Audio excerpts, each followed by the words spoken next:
Oh, goodness.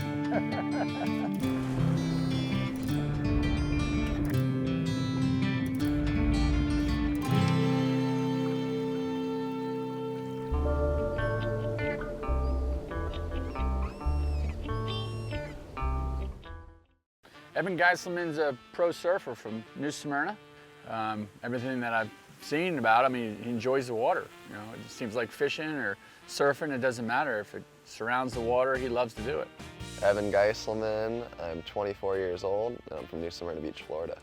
New Smyrna is just, for one, it's one of the best places on the East Coast to grow up and surf for what I do. So we have waves pretty much all the time, and it's a little surf town or beach town, and you're just constantly on the water. So I grew up surfing, fishing, and yeah, just since I was 8 years old, sneaking into people's backyards and trying to fish the lights and just running up and down our little peninsula right here. So Evan comes from a long lineage of surfers. You know, his mom, his dad were, you know, heavily into surfing. His dad has spent the last 30 years surfing and shaping surfboards. That's his profession. So and his brother, actually, talking to him as well, his brother's a professional surfer. So this is a family that surrounds themselves with water. I come from a family that everyone surfs. My mom was like the East Coast women's champ when I was like 1 or 2. I mean, yeah, ever since then it's history. My brother's a professional surfer, and my dad makes surfboards for us. So it's like the whole family is relatable to surfing. So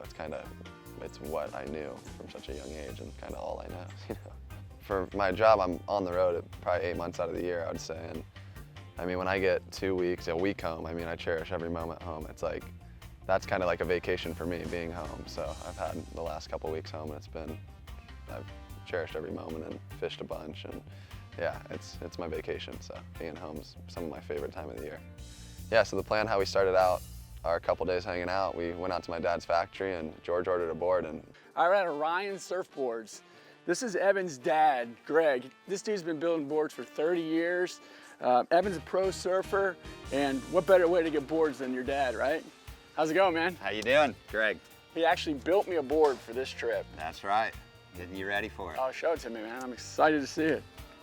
My dad makes surfboards, Orion surfboards, and George got a brand new board and things look great. And Greg shapes boards of all types, from beginners to experts. You know, and from all the way up the East Coast, this is a guy that's producing boards, and there's so much that goes into it. It was amazing to sit there and talk with him that ounces matter in material, and how he works closely with his son Evan, you know, developing boards that are, you know, taking the sport to the next level. And he's been doing this for 30 years. The fabrics are changing, and these materials are changing, and the riding styles are changing. So it was neat to see that collaborative effort of those two working together, almost like in a research and development type of fashion, where, you know, he's pushing surfing to the next level. Has the material changed in 30 years much? I think the foam's gotten a lot better, and I think the foam's gotten whiter and refined, a little stronger, and it's got a little different flex pattern. So it's like the evolution of a fishing pole. You know? Right. As things have come along, the materials have changed a little bit, and things have gotten stronger and better. But the rest of it is still like we did 30 years ago. yeah, George got a brand new board and things looked great, and we talked to my pops for a little bit, and then we headed down to our inlet, which was semi out of control, almost unsurfable. It's rough as can be, the water is dirty. I'm here during the mullet run. It's the shark bite capital of the world. I'm a bit apprehensive about getting in the water. I gotta admit, I had been practicing the last month. I hadn't surfed in 20 years, probably. George had to surf. I knew what we were kind of doing. He was surfing, I was fishing, so he had a little pressure too.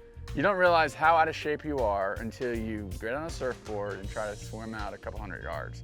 Seems easy, seems not a problem at all from the beach.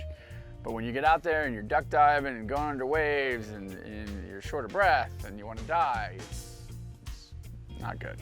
I needed one good wave. One good wave in front of Evan, one good wave in front of the world. You take some spills? I went over the falls a couple times and I got it. As good as I could do.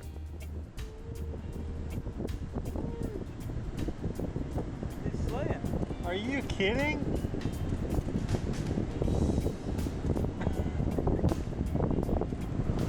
That was so good. I mean, second or third paddle out, he got one of the best waves I saw that came in all day, so I was claiming it from the back for him, but it was a good day. I mean, just to go out and actually get some waves, because I didn't even think we could maybe even surf, so it was pretty tough. You can see pictures of people or watch them on videos, but to truly experience it, to witness it firsthand, this guy on a wave, you know, that's what I was eager to see. Real-Time Florida Sportsman is brought to you by Maui Gym. Seeing is believing.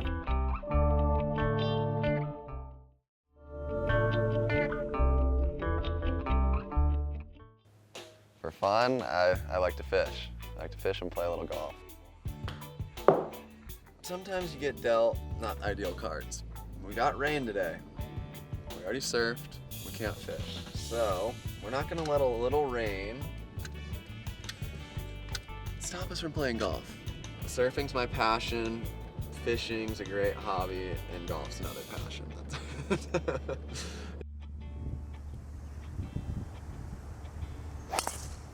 Ooh, a little bit left. Not a killer way to start, but we'll. How's this storm coming? I think fine. We couldn't have picked the worst time to come. The weather was horrible. There was flood warnings that were going across the TV screen when I woke up in the morning. It was not going to be a great day. The wind was howling and the rain bands were coming in one after the other. Yesterday it surprised me because I thought we maybe wouldn't catch a fish. And that's like, it was a strong possibility and we grinded. I mean, I pulled up. So is this the kind of fishing you grew up doing around here? To be honest, I never really came out in the boat when I was young, but we'd always sneak into everyone's backyard and kind of come here at night and get the lights going and kind of do it that way. So I'd fish the lagoon a lot more than I would say the docks, but the weather. Yeah, we're kind of limited today. Yeah, it's kind of limiting us right now. But yeah, it was funny because, like I said, I'm on the road for 8 months out of the year, so I can get a little rusty fishing, casting. I mean, it's not something I do as a everyday thing, for instance. So I mean, I came home about a week ago before I knew this show was gonna happen, so I just kind of went out and tried to fish as much as I could before this show to kind of get back in tune. Oh my God, that's the school I want right there. Okay, that's what you'll get then, George.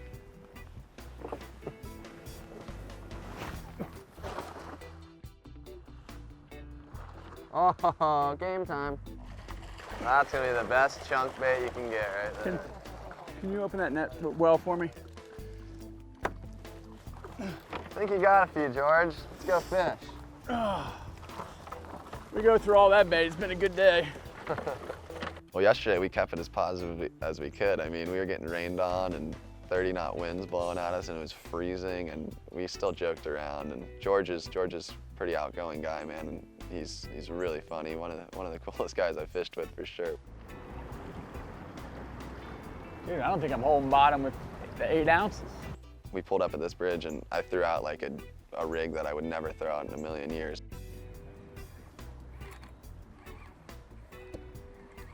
Surely some catfish action right Yeah, there. sure feels pretty, Kitty cat-like? feels catty.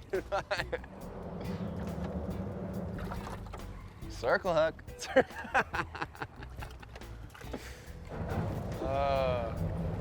an epic catfish bite or what? It's just, what a fight, you know? You live for days like this, you know? What is it, a red? Oh, a little red. Nice, that ain't a bad one. Beauty. Look at that. It's a beautiful little fish right there. Pretty fish. The crazy thing is we're marking them here along this bridge. We went through the bridge, we marked them on the side vision. So you know what, let's set up on them. It's crazy when you can go through and mark your fish and That was really cool. set up on them. Yeah, I've never seen that. That was really cool. We saw these fish sitting down here right around these fenders on the side vision. Look at that, that's a slot fish. That is. George, thank you. Perfect. Good one, brother. And you thought it was a catfish. I did. That thing was shaking. You want me to show you how to hold them? No, I just go for it. Fully called that. We were just coming, we didn't have the best luck in the inlet. No, we were getting blown away and figured, you know what, let's get out of the wind. Yeah, tried the North Bridge and got lucky. George saw a fish on the radar and I'm stoked. Yeah, You George. feel like I felt yesterday when I caught that wave? I do. That was fun. I want to get a little lighter tackle. That was inlet fishing right there. It wasn't, that's why I thought I got mixed up between a nice little red and a catfish there. That was my bad. Real-Time Florida Sportsman is brought to you by PENN. Let the battle begin.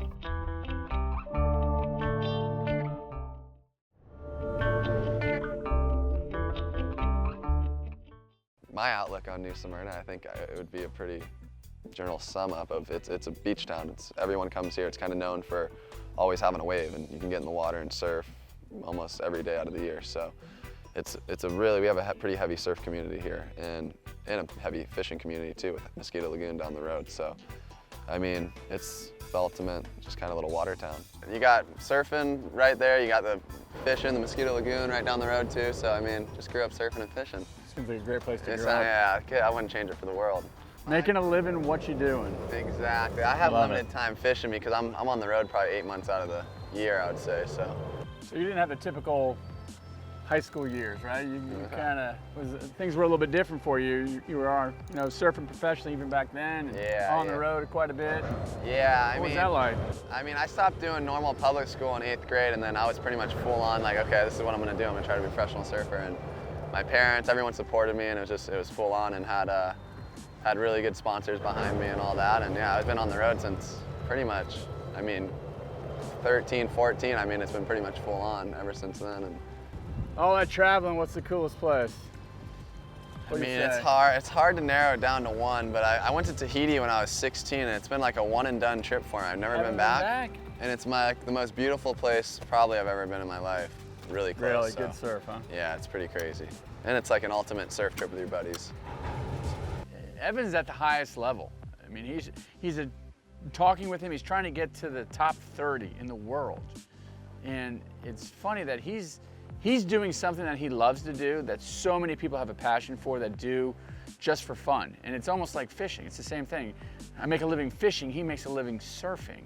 Yeah, well, I mean, surfing in general it's very different from other sports. It's hard to even look at surfing as a sport in my eyes because, I mean, you're in the ocean, you can't even predict what's going to happen at all. The ocean plays such a big role in what's going to happen every single time you paddle out. So it's cutthroat because it's an individual sport. You go down to the beach, I fly across the world, I got 25 minutes to go and do my thing, and if I have a shocker, I'm packing up, I'm on the next plane home. Or my year always ends in December in Hawaii, and then I'll have about a month and a half, and it starts up kind of mid to end January. So I really don't have that long of an off season, if any off season really, because in that time I'm doing a surf tripper. So He's not just traveling around having fun. This is a job for him. And he's in a cutthroat environment where everybody's trying to take it to the next level. So that means if you get to a destination and the waves are, giant waves that you're not obviously so comfortable surfing, you're going. It doesn't matter, you gotta go. And unfortunately, when bad things happen, they happen quick.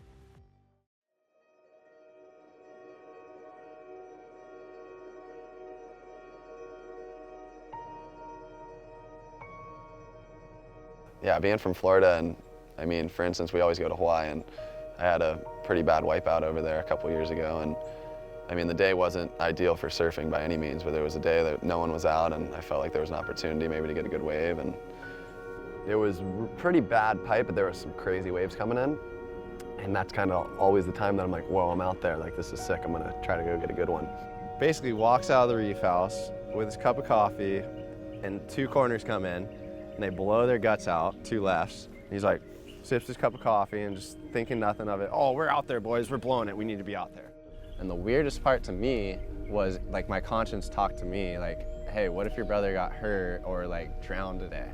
But I was blocking it out. I was like, no, he's skilled, he's smart, he's not gonna do anything stupid, whatever. But like, I definitely had that weird feeling. There's a weird feeling to that whole morning.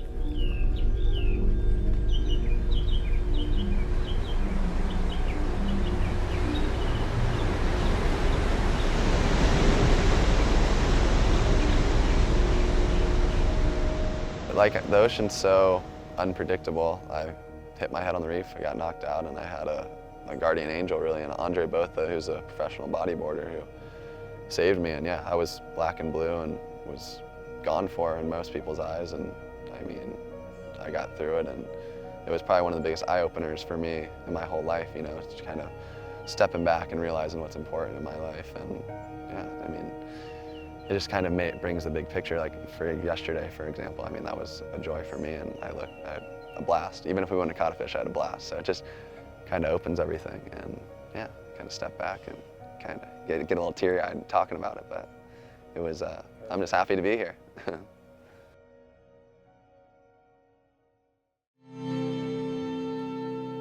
Real-Time Florida Sportsman is brought to you by Power Pole, swift, silent, secure.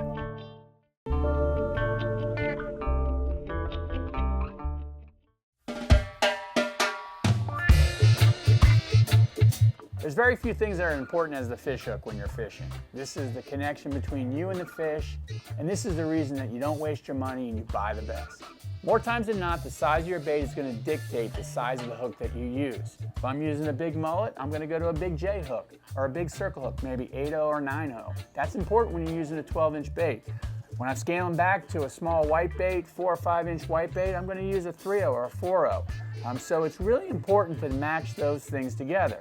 You have thin wire, heavy wire, inline, offset. All these things play a key role in hook sets. When you're fishing on the Gulf of Mexico, for instance, on reef fish, it's a requirement that you use circle hooks. So circle hooks come in two different styles. They're offset and they're inline. Most tournaments require an inline circle hook. What that means is that the shank is in line with the eye. Offset, pretty self-explanatory, is going to be offset to the side. So two of my favorite trocar hooks for applications that I use are the 9-0 offset circle hook when I'm tarpon fishing. This is a great hook matched up to a big mullet. You can hook a mullet in the nose, slow troll him, and get a good hook set ratio when you're using this size hook. J-hooks still have their place. When you're fishing for pelagics, or a lot of times when we're fishing in a heavy structure area where you don't have a lot of time for that fish to grab the bait, turn his mouth, and get that circle hook to roll into the corner of the mouth, a J-hook is effective with a quick hook set where you're not going to let him eat the bait. You can keep that fish from swallowing that J-hook and still get a good hook set into him with a J-hook.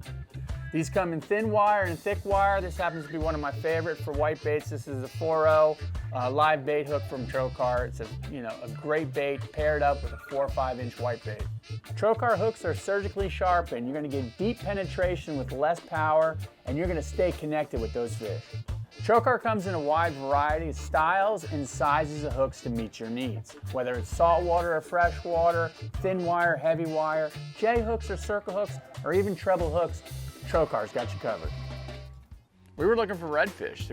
This is the time of the year with the mullet run that these giant redfish get in these passes, get in these inlets, and this is what this area is known for. Oh, yes! Yeah, Lord. Hey, the free line mullet. It's a big fish. What's it feeling like, George? Big red, maybe? Come on. Come on back. Nice fish. Woohoo! It's gotta be a big red. A giant catfish.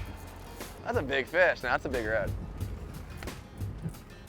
Yeah, it's been a grind. That's a big fish. Big red. Oh, big red! Ate a mullet on top. Monster! Saw some mullet getting worked. Put a lively out on the surface. Oh, this thing is gnarly looking. This thing looked like it got sharked at one point. Oh! That is a big girl right there. That is a big one. That's what this place is known for. New Smyrna is known Beauty. for giant redfish. And this is the one right here. Look at this thing. This thing's got battle scars. He's been sharked. Look at that. Oh, what a gnarly looking. Damn, I think that looks fresh. God, drumming away there. See how they get their name? Drum, red drum. He's just droning away. What a fish, George. God, Good show job. his pretty side. Yeah, I've been waiting all day for that thing. Oh, he's gnarly. God, He's that just thing got torn up. What a Yeah, that's fish, an older though. wound Huh? there. Yeah, man, that's why I came here. Look at this thing. We thought we were gonna get him in the inlet, and honestly, I thought I was gonna get him on the bottom. That I thing came know. up and ate That rod went a down. mullet, like a 10-inch mullet on the surface with a big circle hook. That trocar got him right in the corner of the mouth. You saw them. You said they were here. Thing is About cool. time they ate. About time. I mean, that made our day. It was pretty cool to pull one up, and the redfish itself looked like it just got mauled by either a shark or a dolphin, or I mean, yeah, it was a long day, but we got it done. There's always somebody taking it to the next bar, and it's that fearless person that he's trying to achieve something in his life that I'm sure he wants to leave behind a legacy of, you know, of being a great surfer, and he's already there. He's trying to qualify for the World Tour. He's come close, you know, several times, and I'm sure down the road we're going to see him, you know, at the top, right where he's always probably dreamed of being, and where his family and his mom and dad and everybody wants him to be.